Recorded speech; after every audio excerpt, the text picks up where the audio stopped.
Hello, hello. Welcome to another episode of How I Teach with the Language Arts Lady. I am Donna Reese, your host and your teacher, and I'm excited today to bring you this episode number 9, which is How I Teach Student Editing and Revising with a Checklist Challenge. So, this is primarily geared towards the middle school and high school, although I do use a simplified checklist challenge with my second and third graders.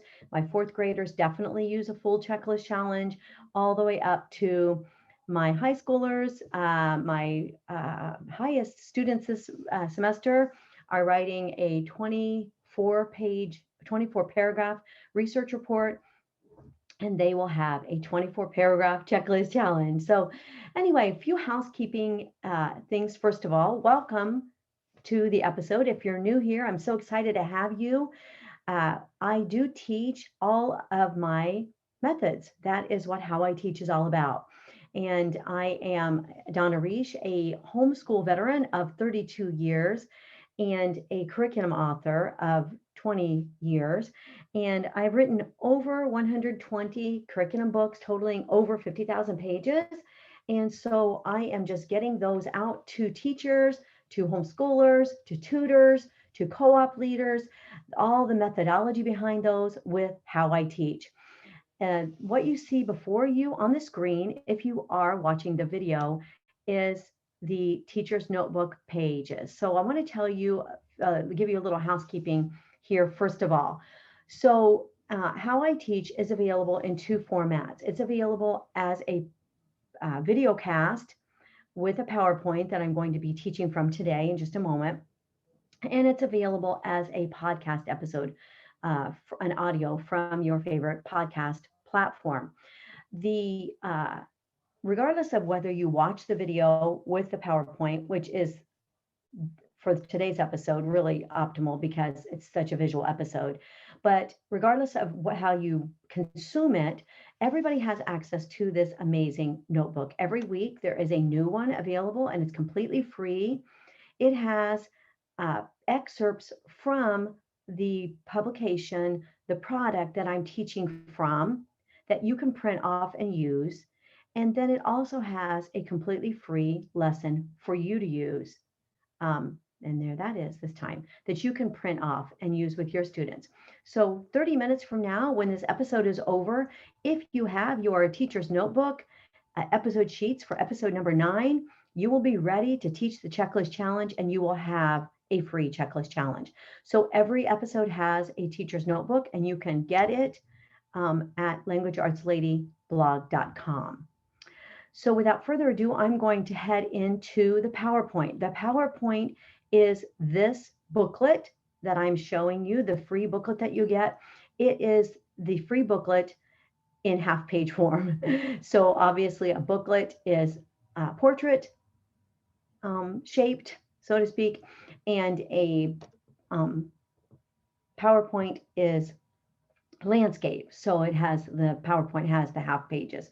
But if you are watching it live, you will see all of this in the PowerPoint today. So I'm going to head on over to the PowerPoint and start the presentation.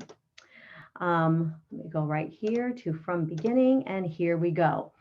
Today I have a special welcome actually to some of my live in-person students, as well as some of my online students who are watching this with their parents in an effort to learn better coding techniques for their checklist challenge. So you're going to know what that means in just a little bit, but I just want to welcome my students who are watching.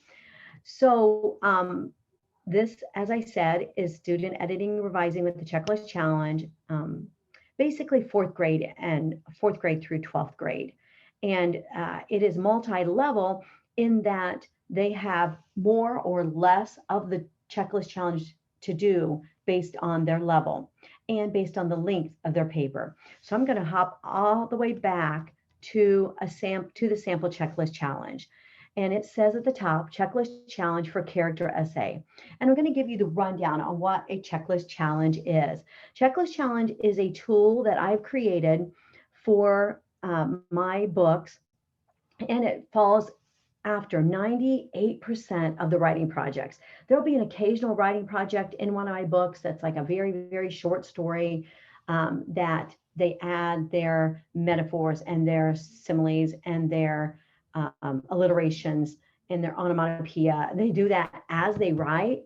So there's like just a tiny, tiny, tiny fraction, like literally 2 to 5% of writing projects that do not contain a checklist challenge at the end. Otherwise, every writing project, whether it is a print, complete language arts for Christian schools and Christian homeschools, or it is a week-long standalone writing project at Teachers Pay Teachers, and everything in between has the checklist challenge following it.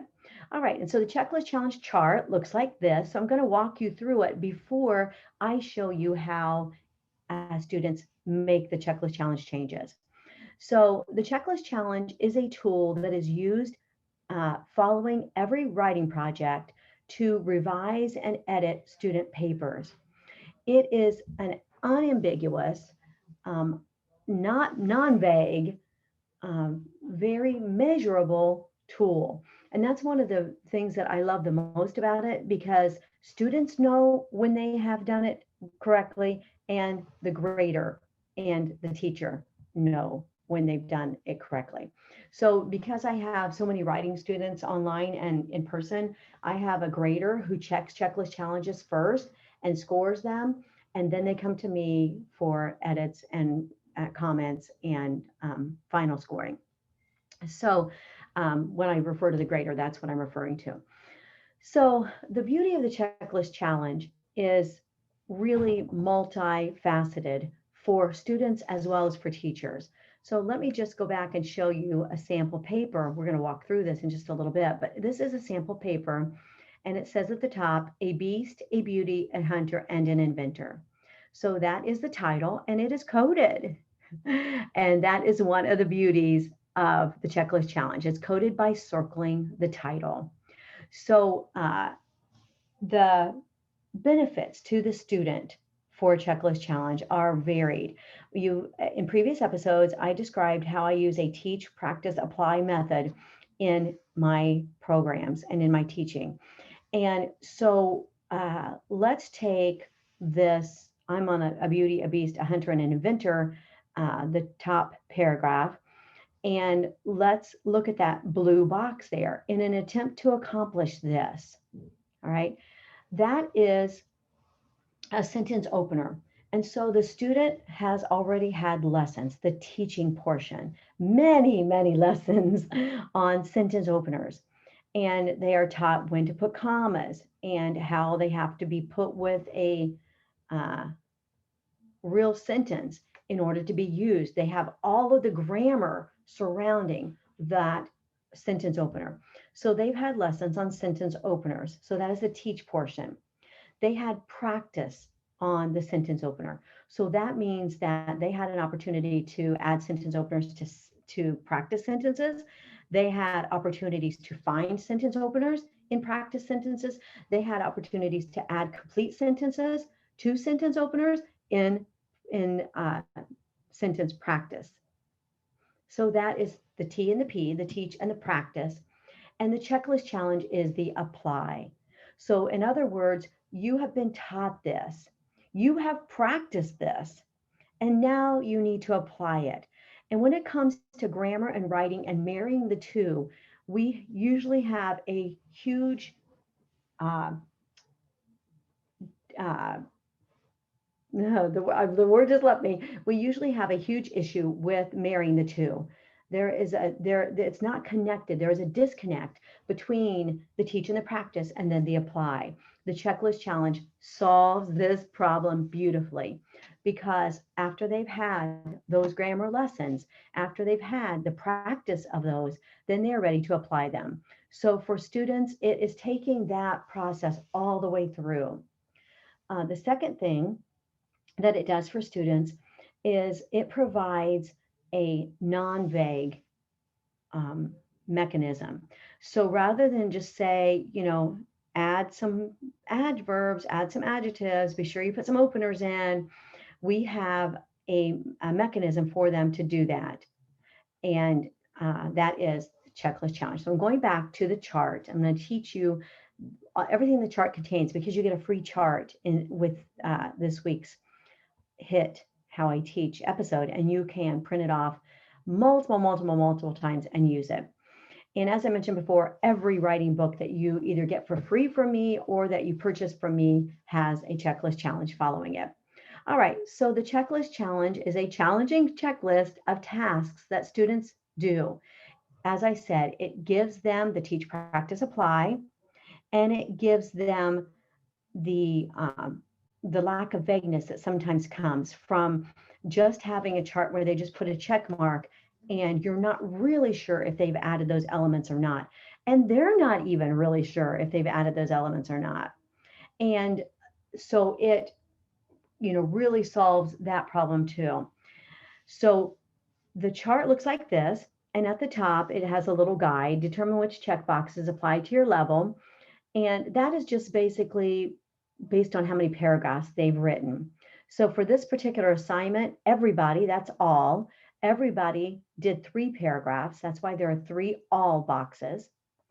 And extension students did an extra one. So that's why there's an E. So my kids know I'm a 3 paragraph person this week. I'm a 4 paragraph person this week. And they just mark off the ones that they don't use. All right, then each task is laid out, as you can see right here, task by task, with the number of boxes that indicates how many times they're supposed to do each task. Underneath each task, there is a sample. So if there's, a length of time between, say, an adverb lesson and this particular chart, then they have samples underneath it to direct them to remind them, oh yeah, I remember what an adverb is now, right? So I like to put that right before them. Then there is a little key. That little key is a reminder as well of what they are to do in the checklist challenge. So this is a very beginning one. I will do an advanced checklist challenge video broadcast at a later date, but I just want to get you going on the checklist challenge today. All right, so you can see each task is separated by a space, and then each task has the appropriate number of boxes with it. They're an adverb, and it says they're code the CC boxes in the same way that you coded your added adverbs in your paper. So they are taught to code right off the bat. That is the coloring, that is the circling, the underlining, the boxing, the dotting, the coloring in, the shading that you see here. And usually my students print off their paper that they've typed up, or they have their paper they've written by hand, and then they add all the checklist challenge elements to it with pen or pencil. They code it with highlighters. And then when they turn in their paper and their chart. So when I take in everybody's paper each week, they, or every 2 weeks, if it's a big project, they will put their paper on top. It's all colorful, as I call it. We call that their colorful paper. They put the colorful paper on top and the chart on the bottom, and I put a clip on it. And then all of these stacks, many stacks, go out to the grader to cross-check all of the charts. All right, so these 2 here, add an adverb and add an adjective, and then there are samples, and then there's a key reminding them that an adverb is a describer that describes or modifies a verb, adjective, or other adverb. And again, this is the application. They've already had the teach. They've already had the adverb practice at their level. So they are ready to roll for the application. All right, then there are a myriad of tasks, right? The banned word task, where they take out banned words and they code it whenever they take them out. If they don't have a banned word, they just put a check mark in the box telling the grader that they looked for it and there was none. A word they've never used in writing before. This task is to bridge that gap between the speaking vocabulary and the writing vocabulary, because students often have a larger writing vocabulary than they do speaking vocabulary. And why is this? It's because we tell them to go look up the spelling. Just tell them how to spell it and let's move on, right? So they will increase their writing vocabulary as we help them spell the words that they don't know how to spell. Just spell it for them. Even just say, here, hand it to me. I'll write it in for you, baby. How about that? They deserve it. They're working hard. All right. And it says, at this point, after the banned words, it starts to say, if you have already done this, you should still code the checklist challenge box. So at this point, they don't have to keep adding. They don't have to keep adding. They, at this point, can find it already in their paper. And what this does is this keeps them from having like the sentence openers that they put in their paper, plus another one that they have to add in the checklist challenge. So at some point in each checklist challenge, it says just that this says when in the red highlighted boxes, if you've already done this, you should still code this checklist challenge. Okay, so this is where my students are struggling to get their grade up because they just say, I'm pretty sure I have that already. I'm pretty sure I have that already. But unless it's coded, they don't get credit. Okay, so this is where all the benefits continue for the student because now they're forced to find it. Do I have a word I've never used in writing before? Do I have an adverb that doesn't modify a verb? Do I have a title? You know, if you already have a title, you don't need two, just code it. Do I have a thesis statement? Do I have a thesis statement reloaded? Do I have a more distinct word? Nope, they always add that. Do I have redundancy? And if I have, did I change it? Do I have an adverb opener? Do I have a prepositional phrase opener? Do I have a subordinate clause opener? Do I have a descriptive double adjective separated with a comma? And then there's the rule there in the key, just to remind them. Do I have all these different sentence openers if I'm an extension student? Do I have 4 sentence openers throughout my paper? I should find those 4 and code them. All right, so the advantages to the student continue, right? They do the teach, practice, apply. They are forced to add the things and not in a vague way, but in a very measurable way. They are also have to look at it when they add it and see, does it fit? Does it sound right? Do I have my comma in the right place? Is this an adverb or an adjective? It is just doing all of the things that we want a strong application tool to do for our students. For the teacher, it shows us every time they put an adjective in instead of an adverb. They coded their adjectives in green. They coded their adverbs in purple. Then why are all these adjectives purple? It's because they are confusing adjectives and adverbs. And I am able to see this at a glance through the coding process.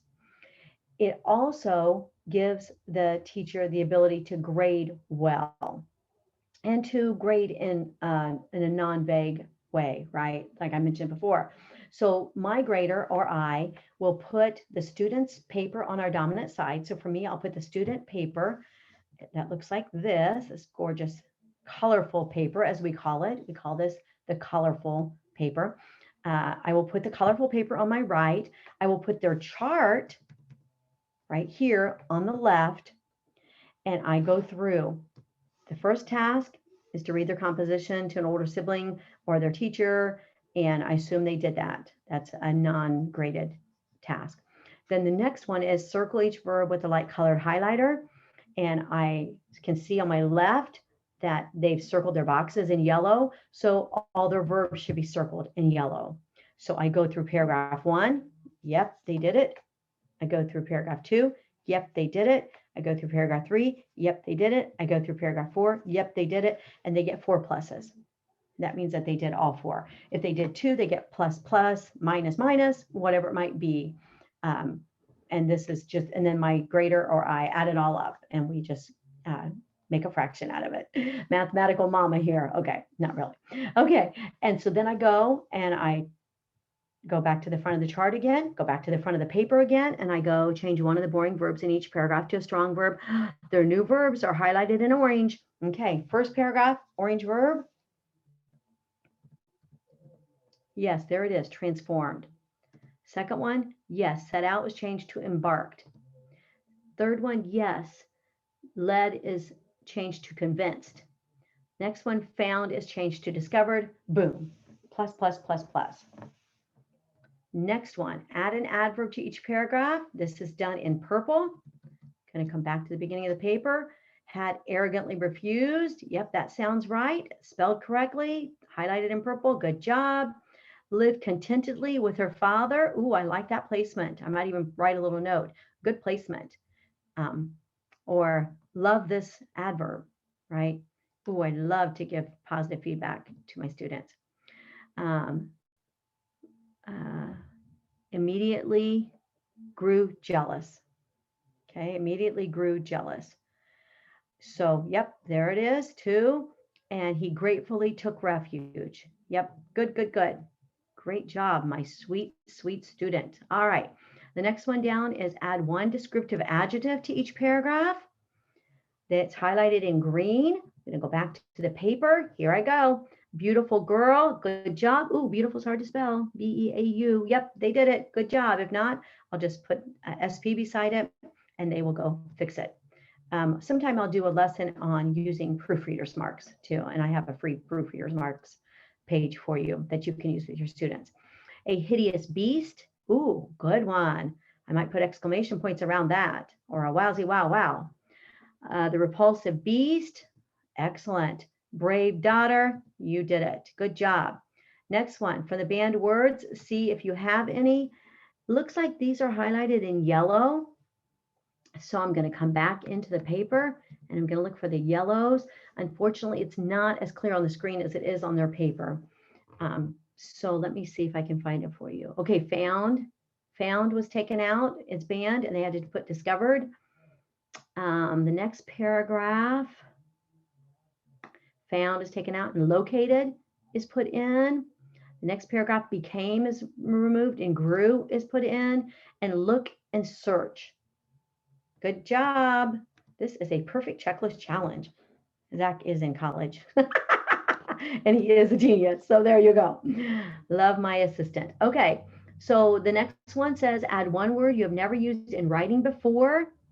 And if you've already done this, you should still code it.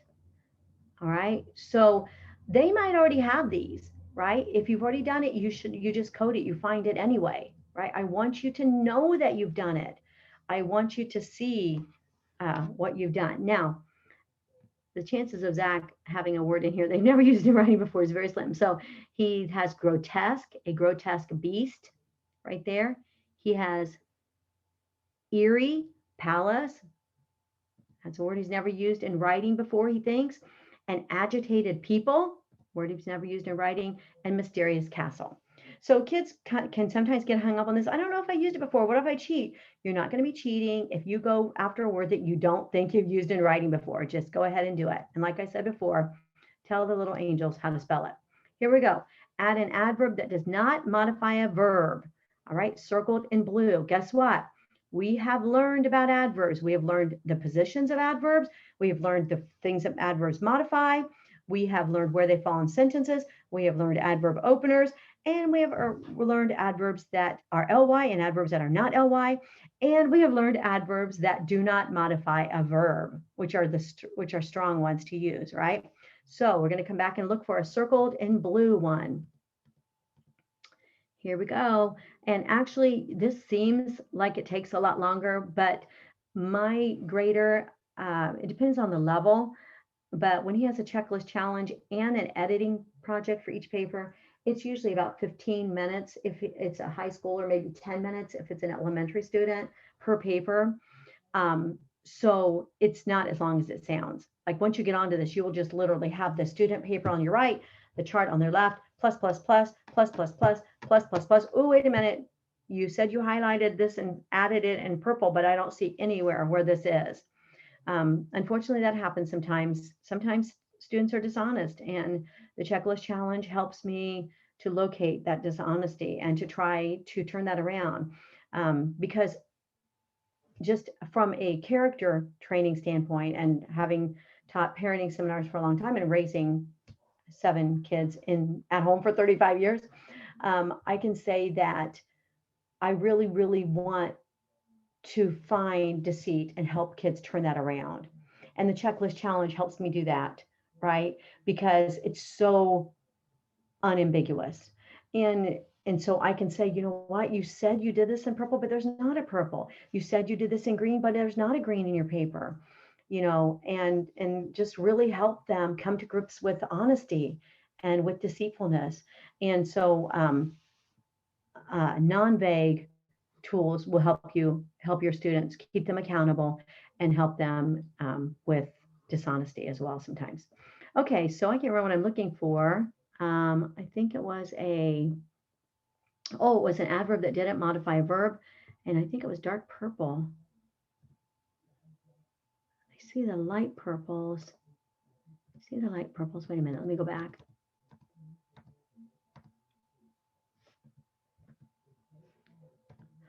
Oh, wait a minute. Oh, no. Circle in blue, sorry. Circle in blue, got to start talking. There it is, seemingly. Okay, so seemingly repulsive beast. Woo, babies. Okay, so he has a repulsive describing the beast, and he has a seemingly adverb describing the adjective repulsive. Good job. All right, and then title is circled in orange. There it is at the top, a beast, a beauty, a hunter, and an inventor with title caps. Woohoo! Always love it when they do that right too. Okay, and thesis statement and thesis statement reloaded. You can look at this more carefully because I don't want this to go much over a half an hour, but you can see they add these in if they don't already have them. Most of the time they already have them, but if they wrote from a passage, a mentor text, a source that I gave them, then that may not have one purposely for them to add it, and that's the way this one was. So 4 intriguing characters from Beauty and the Beast are the Beast, Belle, Gaston, and Maurice. And so that's what this paper is about. And thesis reloaded is circled in green. The Beast, Belle, Gaston, and Maurice are 4 remarkable people in Beauty and the Beast. Isn't that so good? Love it. Okay, change something to a more advanced word. Okay, they just have to do this all the way through. And this task is good because it's not just verbs. So they can change anything. Stay to remain, made to compelled, attack to assault. That's a good word. So just any kind of word changes at all. Redundancy, they're going to get rid of redundancy, and that is circled in red. Always, almost always lots of redundancy. And there's none there in that one. Oh yeah, sorceress instead of magician, because that's magic and magician is in there a lot. Castle for palace, citadel for palace, town for village, hamlet for village, citadel again, fortress. Very good. All right. So I am going to be wrapping this up. I'm going to take you to a couple of more. When it says basic, that means only the younger kids do it. So the sentence openers, prepositional phrase opener, subordinate clause opener is optional. Descriptive double adjectives, you can see that he started a different coding. One of the things that the kids will say is they will say, I don't have that many colors. And so I tell them, you use crayons, you use colored pencils, you use markers, you use highlighters, use your mom's eyeliner, just so it's coded. They get a kick out of that. So they can highlight, suppose they have 3 colors. They could highlight in all 3, they could box in all 3, they could circle in all 3, they could underline in all 3, they could slash through in all 3, and they could dot around like these 2 have here in all 3. They could get literally, if they have 3 colors, they can literally get 6 times 3, 18 different coatings out of those 3 colors. So just going to give you some of the excuses that kids use sometimes. Okay, we love them though.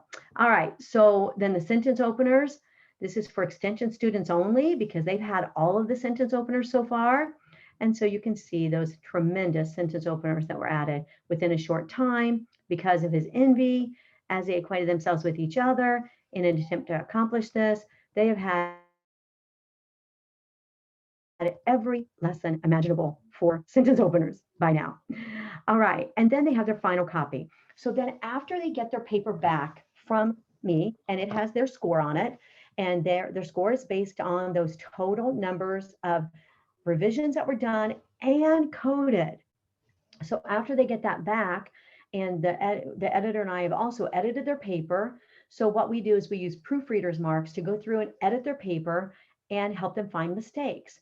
and we will, put commas in, and we'll remind them, got a complete sentence on the left, you have a complete sentence on the right, you have an and, you need a comma before it. We just do all of this in the editing. I can't, I'm going to have a lesson on editing. I'll have a few lessons on editing because I cannot emphasize enough how this feedback is part of the teaching process. They get their paper back, and it literally has all of their checklist challenge checked, and notes made about how they've improved the paper, or how they substituted weak verbs for the old verbs, or some all kinds of things, how they put in all their sentence openers but you're forgetting the commas following all of them, or you put a sentence opener and then you put a period, you can't use a sentence opener by itself. All of that feedback is coming to them, and it is a continuation, an extension of the whole learning process. And then also they have their paper edited. So commas are put in, periods are put in, capitalization is noted, all of that. And they're also learning from that. And then I always tell them, look at your papers while I'm doing this, and I'll do something for a couple of minutes while they look through their papers and ask me questions. I want them to say, why did they put a comma? Why did the grader put a comma here? Why did the grader doesn't like me anymore, and this the whole thing, they're so cute. And no, the grader still likes you, but you know that you have to capitalize proper nouns, right? You can't put people's names in without capping them. So it's not that the grader doesn't like you, it's that the grader's trying to teach you. Oh my word, I love kids. They're so cute. Some of the things they come up with. So anyway, they are darling. So learning process. Then they take those papers home and they put them beside them, and they go into their electronic document and they put in all the changes. And then they come out with this. Isn't that amazing? Isn't that so cool? I'm so proud of them. I'm even proud of Zach. He's in college and I'm still proud of him. He was my student. Oh my word. Oh, wow. He's probably 22. So I had him when he was 8. Wow. 10. I don't know. So long ago. He's well trained. That's why he's such a good editor for me. All righty, I'm going to move on. So here's your free checklist challenge, right? It has no coding on it, so it's ready for you to use. It has 4 boxes. So unless there's only one, like one title, one thesis statement reloaded, 1 adverb opener, 2 prepositional phrase openers, okay? You can adjust it. So if you have a 3-paragraph paper, take out a box. If you have only basic students, take out all the extensions. If you have extension students, take out all the B's for basic. If you have a 6-paragraph paper, add 2 boxes, all right? And it's ready for you to use. Print it off multiple times and use it to your heart's content. I am happy to have you teaching your students with my checklist challenge. All right, without further ado, I'm going to take you to the back matter where you can learn about all of our services. So if you are my student at home, you can turn this off unless your parents are interested in private tutoring or hiring my husband or I to teach a certain class for you. All righty, so here we go. Here are your freebies, languageartsladyblog.com/how I teach. This is your all of the How I Teach episodes and each booklet that goes with them. You can get all of the booklets together in one PDF, languageartsladyblog.com/teacher's notebook. That's all 9 of them so far. All right, you can get free products. Yay, lots of free products all the time from Language Arts Lady.